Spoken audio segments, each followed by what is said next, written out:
Cambodia is a land that has suffered greatly.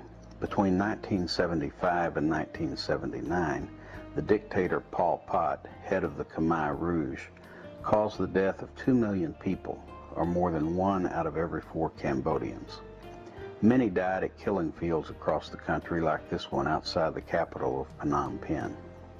Babies, children, and adults alike were killed for things like having an education or showing sympathy when a family member was killed. Many more died from overwork, starvation, and disease. Even after Pol Pot was driven back into the countryside, Cambodia did not know peace, as warfare continued as late as 1996.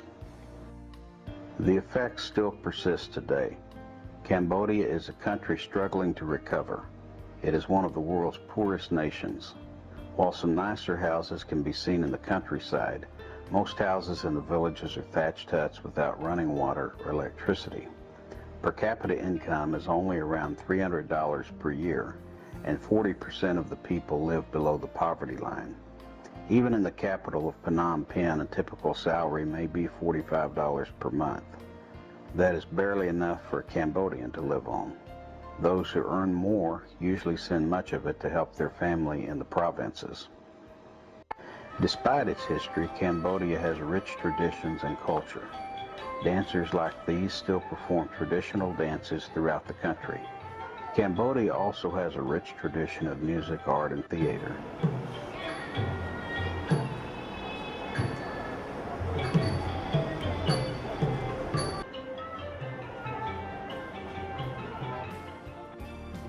Cambodia is a beautiful country. Many people go daily to the hills above Angkor Wat to watch the sunsets. Angkor Wat is the world's largest religious structure. It draws tourists from all over the world. During the Middle Ages, the Angkor Kingdom of Cambodia was the greatest military and economic power in Southeast Asia. Today, massive tree roots dominating the ruins create an impressive landscape. For much of its history, Cambodians were primarily Hindu because of the influence of India.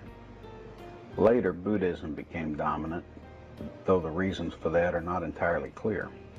The influence of Buddhism is seen in the large Buddhist temple near Angkor Wat. Incense is burned daily to the statues of Buddha.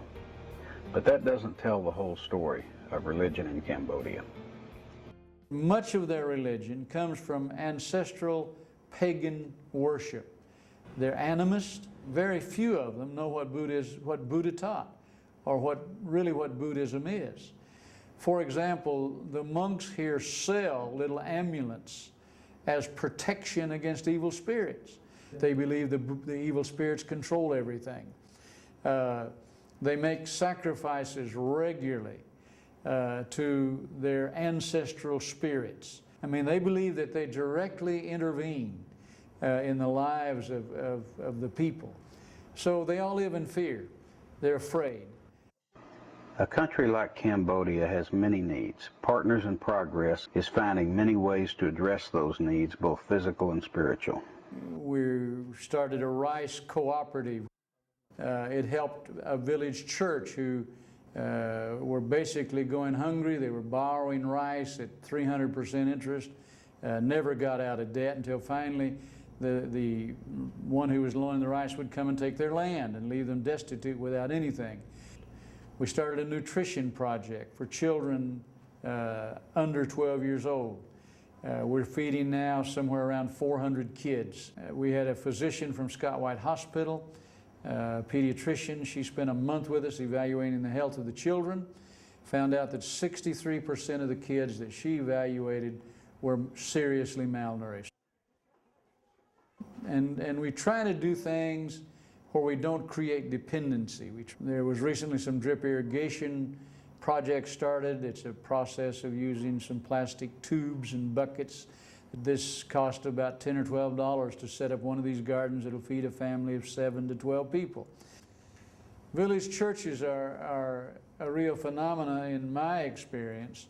We have, I mentioned, there's 16 that we work with in central Cambodia. These churches have very little assistance. By assistance, I mean anybody to go help them teach, and yet all of them but one or two continue to grow. Village churches in the future will be assisted by students from the Bible School in Phnom Penh. This school is under the direction of the Sunset International Bible Institute. Many villages cannot be reached either to provide medical care or to teach them the gospel. The launching of the Ship of Life, however, changes that. In fact, there are 10,000 Vietnamese fishermen who live in boats on the river and in the Tonle Sap Lake. Most of these river people have not been evangelized by any group. And the little bit of evangelism we have done along the river indicates that they're very receptive. And of course, the project that I'll be involved in is a boat project on the Mekong River. It's a medical boat that sleeps 25 or so people. It will travel along about a 200-kilometer distance of the Mekong River, mainly in the isolated northern half of the country. That boat will mainly treat people who have no opportunities for medical care. The boat also has very modern teaching facility with modern audiovisual capabilities. We can teach up to 70 people at a time. Although the village church leaders are doing a wonderful job, the fact that many of them are not literate and have little education limits their ability as leaders. We were asked by the missionary who was here, Bob Berard, to come and to assist them. Bob had been here about 2.5 years at that time. The people that he'd met were primarily people from the villages with a very low educational level, good people, but very little leadership ability. And he was concerned about the leadership of the churches in the future. So we began to talk about starting an English Bible study program in order to reach young, educated Cambodians who potentially had leadership ability. First, I just want to study English to improve my English, and I study about God's Word, and I'm very interested in it. So I'm just learn more, and I know I realize, and I repent and be baptized. I can study with one teacher, one student, so that's why I came here and I can study English first time. And this time after that I study more and more after I know a lot in the gospel, and I change my mind. They all seem really, really interested, and they all go read the Bible and read it with, and every once in a while somebody goes, oh, really, and when you can see that they're getting it, it's such a thrill. It's wonderful to introduce people to the grandeur and majesty of God. And I just thrill when I see them getting hooked when they don't have a clue where they came from. People don't know that they were made by God, especially here. And there's no greater thrill than to see God's Word sink into the hearts and have a student say, I want to know about this God. So we need to train up leaders who can take these young infant churches and grow with them. They can teach them to grow. They need people who'll come and be patient and understanding and teach them over a long haul, discipling of young Christians.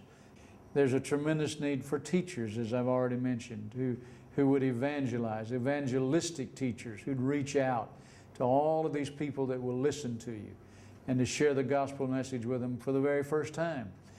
There's a great need for people who would come and do humanitarian work coupled with evangelism. We need to show the love of Christ through humanitarian work, helping malnourished children, helping the sick, helping people who have great needs, these children that are on the streets that are abandoned, all of those kinds of things. But do it in connection with the Lord and the church, and help them see the connection. And they will become then Christians and be able to help others. We need people to come and manage humanitarian projects right now. Recently, we had a meeting of about 200 farmers where we were talking to them about an irrigation project. The commune chief, which would be like the mayor of an area, the highest ranking politician, got up and made an announcement as we began. He started the meeting and he said, "These people are Christians. We know that some of you don't like Christians and you fear Christians." And he said, "I want you to know that these people are not to be feared, that they're good people, that they've already proven that they want to help us." And he said, "You listen to them, you trust them." The doors are so wide open. Anyone who certainly has a love for the Lord could come here and be used. Anyone. Unless we get people here to share, we're going to miss the opportunity. The door's going to close one of these days, or the windows will close, and we won't have these opportunities. So I want people to understand the urgency of the time we're in. So I would say, you know, you're desperately needed here. If you have any expertise, if you can teach the Bible, if you can be kind to Christians and get along with people, then you're desperately needed here. And there's a niche for you to fill, and it's a niche that's not going to be filled probably if you don't come.